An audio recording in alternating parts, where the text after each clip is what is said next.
Chapter 13, in which Princess Kitty and Grandpa Jack learned the terrible truth. 30 minutes later, at Castle Bratwurst, Randolph was standing at the doorway, summoning 2 guards, and said, "You two make sure no one else comes through this door until I come back with an army of Bombarian soldiers. We'll be feasting on sausage and bacon tonight when we slaughter the children in the slaughterhouse. Enough to last a year. You think you two can do that?" "We do?" the first guard, who was fat, asked. The second guard, who was skinny, smacked the first across the head. "Jawohl, we do. In the name of Baron von Bratwurst, we won't disappoint you, or the Baron." "That's what I thought." Randolph grinned sadistically. "Also, there better not be any funny business while I'm gone, or you two will die. I shall have your teeth for a bracelet, and your ears as coin purses, before I stuff you both with sauerkraut and toss you to the dogs. Do you understand me?" The 2 guards stammered, "Jawohl." Then Randolph stormed off downstairs. What the wicked man didn't know is that 2 soon-to-be intruders of Castle Bratwurst will soon be coming here. Princess Kitty and Grandpa Jack arrive at the main entrance of Castle Bratwurst through an uphill road and up a semicircular ramp. By the time they reach the facade, they can't help but look up, and seeing that the gate is locked, he asked, "How are you going to get inside without the guards becoming suspicious?" "I'm the one with the magic in my hands," she said. "I can see that. What are you going to do? Get us inside through teleportation? Or make your legs grow long enough and have me on top of you?" "Let me think. Please, no crazy ideas." But then they hear someone from inside. "Gatekeeper! Open the gate!" "Someone's coming!" Grandpa Jack shouted. "Quick, we gotta hide!" Princess Kitty looked over the edge of the ramp and said, "We have to get down there." He was anxious when he looked down at the edge. "Do you think we'd be safe down there?" he asked. "I'll carry you down there," she said. "If the coast is clear, we'll climb up." "You? A girl carrying a grown man? Can it be done? How strong are you?" "Depends on how much you weigh. Try to pay attention." She walks over to him and lifts him up with ease, much to his astonishment.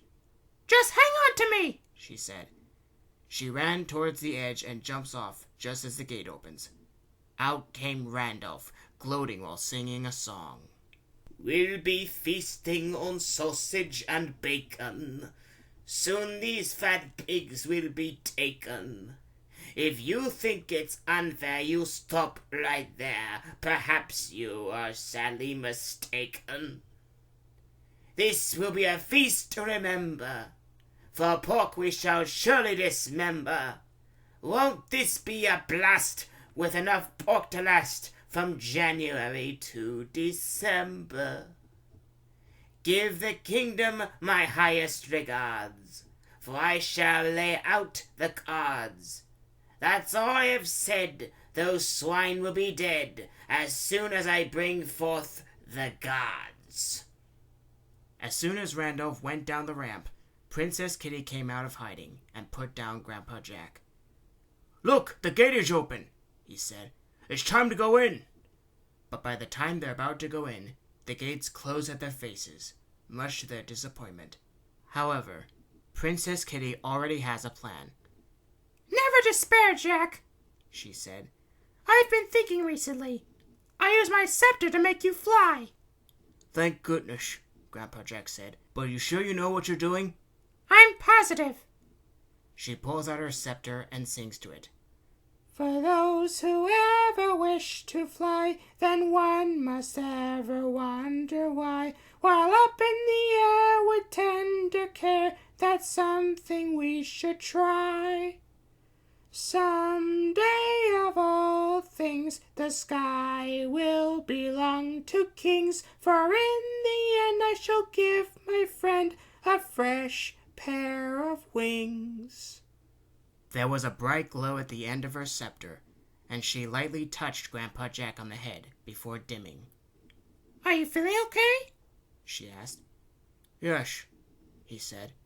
Good. Then I've said it right. But there's a slight possibility that it may go wrong. What do you mean? He asked sharply. It may transform you into a bird with wings instead of arms, she said. Let's hope not.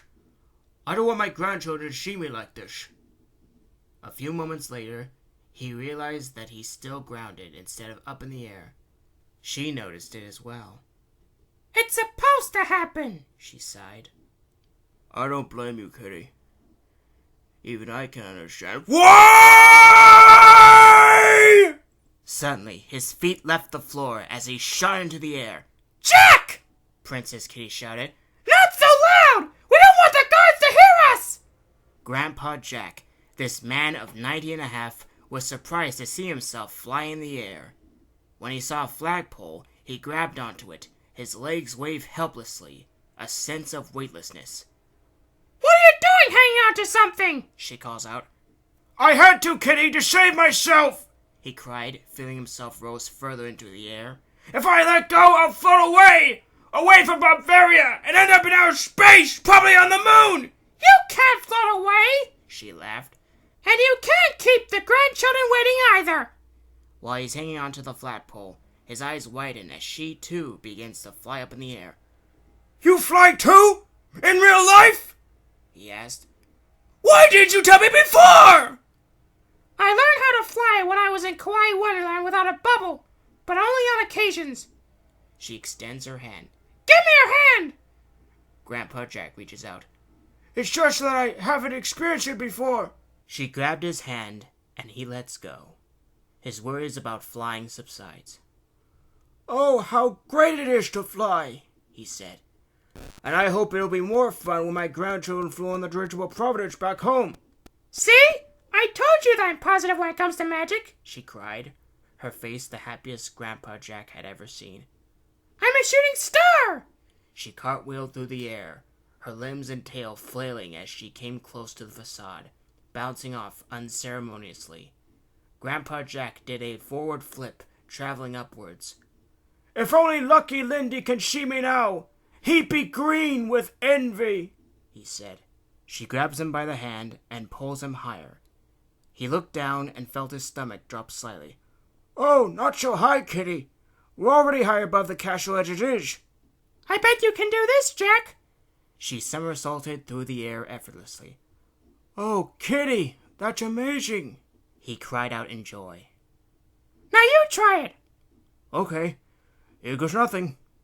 He then threw himself forward, but as he finished his somersault, he grasped his stomach in pain. Is something wrong? She asked. I think I hit an air pocket, he groaned. I'll be fine. Maybe next time we'll just fly to the North Pole. How about we just fly south for the winter instead? She said, floating lazily on her back. Why not? He chuckled. We're like birds after all. Then he flapped his arms, propelling himself further upwards. It was that moment when Princess Kitty realized something's amiss. Before she knew it, she groaned. Oh, I forgot about Todd and Audrey. He flew down towards her anxiously. Forgetting about them, you say? Oh, I guess you're right. She frowned. We were having so much fun, we're forgetting about them. Is there any place we can land? He asked. Away from the guards? She points down towards the lower courtyard. We can land there. Grab onto me. As soon as he grabbed her hand, she assured him that she would not let go. We're gonna be all right now, she said. After an agonizing descent, her feet touched the ground of the lower courtyard and lets out a sigh of relief. Grandpa Jack landing shakily next to her. We'll be inside the castle and reunite with my grandchildren in no time, he said. At the lower courtyard, he can see a pillar of smoke from the upper courtyard. From what I can tell just by seeing that smoke, I think there's going to be a barbecue for the grown-ups while the children continue feasting on sweets, he said. But if we ever see them again, Princess Kitty groaned. Don't get me started on sweets. Your grandchildren might be all fattened up at eating so much by now. Woo! Oh, you do have a point, he said. Well, let's hope not, or their parents will be steamed. They went up the stairs to the upper courtyard, with Princess Kitty leading the way. Once they see 2 guards at the doorway, she stopped and shoved him back into hiding. "What is it?" he asked. "There are guards at the doorway," she said. "They'll realize that we're trespassing if we're caught uninvited. It's best that you stay here by that slaughterhouse. I will take care of them myself." "And what are you going to do? Use your tricky magic to turn them into mice so you can eat them? Use your stare?" "Always thinking something that's stupid, don't you?" she snapped, and heads off to deal with the guards. When the 2 guards saw Princess Kitty coming her way, they are immediately on alert. They block the door. "Halt right there, girl with cat ears," the fat one shouts. She immediately halts.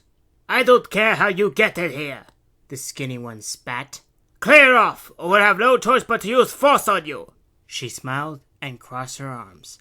"No!" The guards immediately point their rifles at her. "You dare harm a little girl with your guns? That's petty!" "For your information, Herr Randolph doesn't want anyone but him to enter here," the fat one said. "These children are invited to feast in the castle, and you are not invited." "Now clear off, or you'll be sorry," the skinny one ordered. "Then you both might as well pull me by the ears until you rip them off, because I'm staying here," she said. "You're leaving right now," the skinny one shouted. The guards stormed down and pulled her by the ears, tugging them hard. Suddenly they froze and let go of her ears. Their eyes sparkle. "Oh," she giggled. "Perhaps I probably should have mentioned this earlier before doing that." Grandpa Jack calls out, "Is the coast clear?" He came out of hiding and ran towards her and the guards. "Genius, Kitty," he cried. "But where will we find the dining hall?" "It's up on the 4th floor," she said. "I can smell the sweets from the front." "That's good. That means Todd and Audrey are up there," Grandpa Jack said. "We have to get up there right away. They're not going to believe the time I've had with you." The door is surprisingly unlocked when she opened it with ease. Princess Kitty heads inside, followed by Grandpa Jack. She pulls out her scepter and beams it toward the door. "What did you do?" he asked. "None of the other Bombarian guards can get in or out except us," she said. "Let's head up to the 4th floor." So they venture farther and farther into the castle, with a fancy interior decorated with red, black, and gold. Eventually, they reach a stairwell that would lead them all the way to the 4th floor. A moment later, once they reached the top, they were at the upper hall with many suits of armor in a row at each side. "Can you smell the sweet from here, Kitty?" Grandpa Jack asked. "I probably can now," Princess Kitty stated. "Better than ever." She was nearing the thick doors of the dining hall when she caught a scent, which made her grin grow even wider and meows. "Ha ha!" Almost immediately, she burst through the doors and into the hall, only to find that they were pigs everywhere, their snouts and bodies stained with chocolate. She was surprised. Grandpa Jack also went into the hall and was surprised as well. "Pigs!" he shouted. "Pigs everywhere! On the tables, on the chairs, even on the floor! Where did they all come from?" "Your guess is as good as mine," she said. "They're supposed to be children here instead of pigs. Probably they've been relocated somewhere. But still, there's no way there could be pigs allowed in this room instead of the stables. Unless..." "Unless what?" he asked. There was a pause. Princess Kitty closed her eyes and lowered her head. "Unless what, Kitty?" Grandpa Jack called out to her. Nothing. "She didn't hear me," he said to himself. "She may be sleeping while standing. What should I do? Budge her? No, it won't work. Hair on the head? No, it also won't work. Pull her by the ears? Haven't tried it." When she can sense that his hand is reaching one of her ears, she suddenly hissed, making him recoil. If the hissing meant something, it would say something like this. No one had better not try to do something careless, or else that certain someone might find himself in a terrible problem just for being careless. Well, I ran out of ideas, he said. There's only one thing to do. Look for Todd and Audrey myself. They may be anywhere. He dared to step further and further into the room, calling out to the children. But seeing the leftover sweets on the table, since he hasn't eaten in a while, he began to feel hungry. Surely, it wouldn't hurt if he could help himself with them. He reached out for a dish of treacle tarts. Suddenly, Princess Kitty's eyes shot open and saw him about to take one. She screamed and rushed forward, grabbing the dish and hurls it against the wall, before flipping the tables over one by one, spilling all the sweets onto the floor. Don't eat them! She screamed. You must be absolutely bonkers for doing that! Grandpa Jack cried, his nerves shot. If I'm too late, you'll be one of them! So that's it. You want me to starve after we came here? Is that what you want? Some merciful princess you turn out to be. You'll eat nothing in this room! Nothing! Then give me a good explanation why I should eat nothing in this room. Anything. These are not ordinary pigs! Of course they are. I know it's unusual to end up in the dining hall. Why? Because these pigs happen to be the town's children. Even Todd and Audrey. They've all been turned into pigs! Then how did you know? I saw what happened, even though I wasn't there, using an ability called Mirame, Princess Kitty explained. It allows me to see everything of what happened earlier in any room or area. It was under the command of Baron von Bratwurst that the children will be feasting on these sweets in this dining hall. Wait for them to become pigs and be massacred at the slaughterhouse. It was this ability I possess that I know this information clear as soap water. I've already heard what the man in black said when we're hiding over the edge. All this time, the Baron shall commit genocide for goods, and that genocide involves the children of this town, even yours. If what you say is true, I'll see for myself, Grandpa Jack said. But I still think you're not telling me the truth. So he looked around for evidence. Surprisingly, there were stained clothes scattered all over the floor, even one of Audrey's Mary Jane's. Oh my God! He exclaimed, tears raining down and his heart beating faster at the thought of their children and the others being slaughtered. You're right, Kitty! We have to save my grandchildren! We must save them all and prevent them from getting killed! But how? There was a faint shout from outside. Princess Kitty went to the balcony and looked down. It was Randolph and a large army of Bavarian soldiers marching up the stairs and onto the courtyard. That man in black is coming this way, as well as an army of soldiers, she said. They're coming to send the pigs to the slaughterhouse. Can't you use your magic to make the pigs grow wings and fly away? Grandpa Jack asked. No time for tricks! I'll help you find your grandchildren. Jumping crocodiles, Kitty! I don't know which is which. They could be anyone. In that case, I'll do it. I shall use another ability I possess called Shinochiko on each pig's forehead. What will that do? It shows me a being's true self, whether if it's human or animal, she explained. You look out from the balcony. Grandpa Jack walks and carefully looks out the window towards the balcony. Outside, Randolph was blocked by the 2 guards who were under Princess Kitty's spell. Get out of our way! He barked. We got pigs to slaughter! The guards began hissing, kind of like a cat. But Randolph wasn't flinching. Instead, he pulls out a Luger from inside his coat. Oh, my readers. You think he's going to shoot them in the face? Of course not. You see, instead of shooting them in the face, he fires 2 warning shots in the air. That caused the guards to be snapped out of their trance. Before they can react, Randolph shoves them aside and said, Remind me to shoot you both later, then toss your corpses to the dogs. With no time to figure out what just happened, the 2 bumbling guards scramble off as Randolph tries to open the door, only to find it stuck. This door's not supposed to be locked, he sneered suspiciously. Soldiers! Someone fetch me an axe. I'll huff and puff and break the door in. Grandpa Jack hears this from the balcony and cries to Princess Kitty. They're going to break down the door! Kitty, have you found my grandchildren yet? So far, I found Audrey, and I've placed a mark on her forehead, she said. Would you like to see? Certainly, but hurry, he said. She showed him a pig with a mark on its forehead that reads, Audrey. That's Audrey? He asked. I'm certain, Princess Kitty said. And I happened to find her clothes scattered around while I was looking, even her Mary Jane's.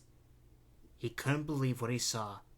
A pig what was once his granddaughter right before his eyes. He lets his anger out. Wait until I get my hands on that burned bratwurst! No need for violence, Jack, Princess Kitty gestures her scepter. That comes later, when we shall be in need of assistance. Keep looking out. Grandpa Jack can see one of the soldiers giving a large axe to Randolph. Down with the door! The soldier shouted. Randolph begins to chop down the door. After a few moments, the door came down, and he hurls the axe away before he orders groups of 12 to follow him into the castle. Have you found Todd yet? Grandpa Jack asked Princess Kitty. I found him, and I put a mark on his forehead too, she said, and shows him a pig with a mark on its forehead that reads, Toto. Good, Grandpa Jack said, relieved but anxious. What about the soldiers? Let them come, Jack, she said. We do that, and they'll slaughter every pig in this room. She smirked, looking at her scepter. These cruel barbarians have no idea who they're dealing with. We should hide, he said. Quick, onto the balcony! There was a trampling of boots, and the soldiers, including Randolph, charged into the dining hall. The pigs began to squeal in fear. He smirked and said, Never despair, my little piggies. You'll all end up on a silver plate at the banquet tonight, dead and seasoned with curry powder. Look at this mess. One soldier looked around. It's a pigsty. Never mind that. Soldiers, grab this fine, but no killing. Save it for the slaughterhouse. Jawohl, came the cry of the soldiers. But before the soldiers oblige, one of them cries out, pointing at the balcony. Wait! Someone's out there! Jawohl, he's right, another cried. A girl with cat ears and an old man! They all stare as Princess Kitty and Grandpa Jack march into the dining hall. Randolph saw them and was fuming. How did they get in here? Unless they somehow grew a pair of wings. If you want to kill these children, you'll have to take them away from me, Princess Kitty stated, her face turning bright red, her scepter glowing. They're no longer yours to kill. You all have no idea who you're dealing with. You tell them, Kitty! Grandpa Jack shouted. We don't care who you are, you interfering twit! Randolph snapped. Tonight, we're feasting on roasted pork! Soldiers, seize that girl and the old man! She slams her glowing scepter onto the marble floor, screaming, You will pay dearly for your cannibalistic influence!